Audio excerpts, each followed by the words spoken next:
Duhet kufizohet hoq ky refuzim kundër përgjigjes, sharrime ndaj këtyre fenomeneve vetëm tek hoxhallarët apo duhet dalin edhe intelektual, secilës fushë. Dikush që e ka historinë, dikush që i njeh gazetarinë, dikush që për shembull falallahu subhanahu wa taala është Milazim Krasniqi, profesori i cili po bën një punë madhështore.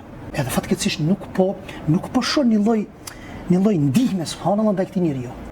Unë mendoj që duhet të besimtarët muslimanë, po edhe ata që nuk e ndin veten në atë kuptimin praktikues të fesë, por të asaj që dëshirojnë me pas një shoqëri të shëndosh pa këtë lloj ekstremizme, duhet të angazhohen si sociologët, si psikologët, si historianët, sidomos historianët, se këtu luhet me historinë. Kështu që unë mendoj se nuk duhet mbetet i vetëm profesori nderuar Milazim Krasniqi, por duhet të bashkohen edhe intelektual të tjerë.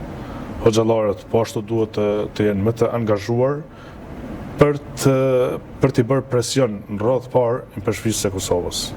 Imperfshisë në Kosovë, se jo Kosovës. Imperfshisë katolike në Kosovë, nga se u deklaruan apo su deklaruan ata i qëndrojnë me veprimet e tyre. Nuk po themi që kanë dalë haptas, por me veprimet e tyre ata, për mendimin tim, kjo është mendimi im, qëndrojnë pas lëvizjeve.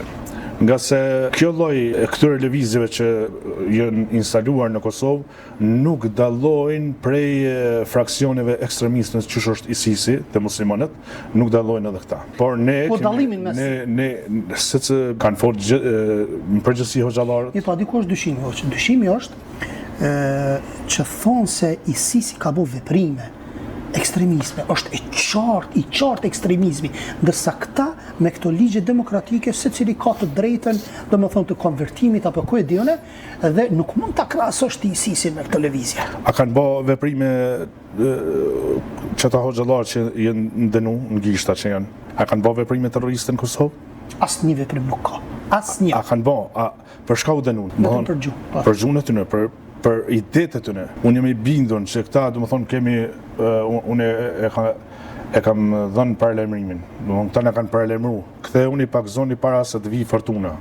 Po kjo është fortuna. Është institucionet tu edhe njerëzit do të prit derisa të bëhet një ekzekutim i muslimanëve haptas. E pastaj më rragu po.